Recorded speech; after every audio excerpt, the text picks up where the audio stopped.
Bonjour, Otoshiatsu du torse. Donc nous allons travailler l'ensemble de la poitrine. Donc on va commencer par respirer, ce qui permet d'ouvrir la poitrine. On ouvre et en soufflant on resserre la poitrine pour bien vider nos poumons. Encore une fois, on inspire et on souffle. Donc on va commencer le travail du torse en travaillant sur le haut des épaules, sous la clavicule au-dessus, en dessous. Même chose de l'autre côté, on travaille l'épaule, on travaille la clavicule. Là, je travaille entre mes côtes. Donc je vais tapoter du bout des doigts très légèrement en inspirant à chaque fois. Puis je m'arrête pour souffler. J'inspire, je souffle. Je tapote et j'inspire et je souffle. Un petit passage sur le rad. Le point de la rate, le grand lion, qui permet de faire circuler l'énergie. On continue avec nos côtes. On inspire de l'intérieur vers l'extérieur pour bien ouvrir la poitrine. Alors, on peut lisser et tout.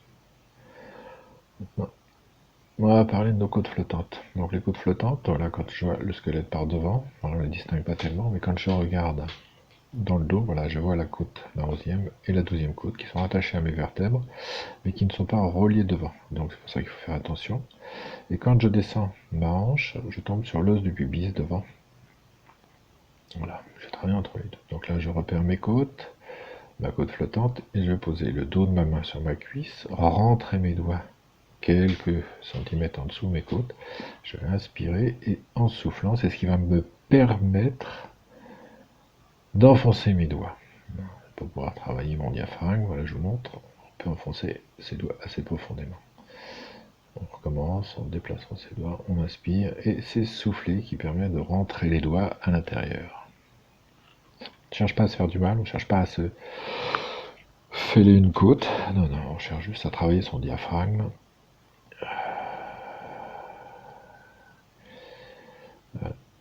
Travailler aussi la masse abdominale.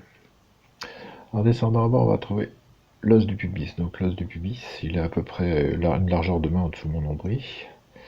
Donc en travaillant dessus, je vais travailler l'estomac, je vais travailler le rein. Des points qui sont importants.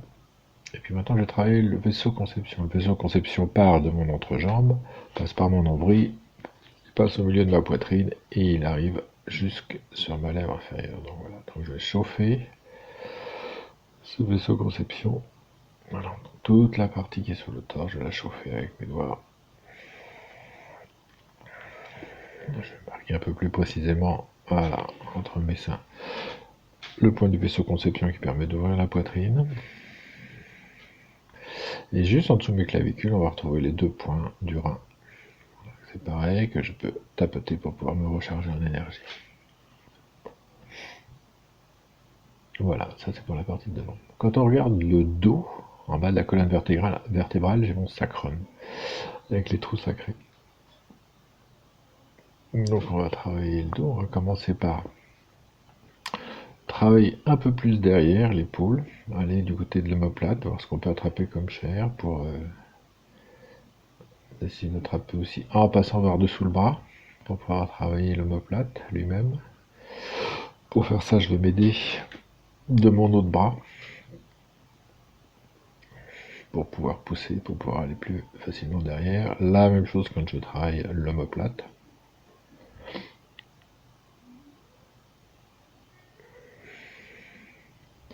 Et pour travailler l'omoplate gauche, donc je vais poser ma main gauche sur ma hanche, ce qui va me permettre, en relevant un petit peu l'épaule et en mettant l'épaule en arrière, de décoller l'omoplate. Et donc je vais essayer soit de glisser mon doigt, soit de glisser mon pouce en dessous de mon omoplate, pour pouvoir le faire respirer.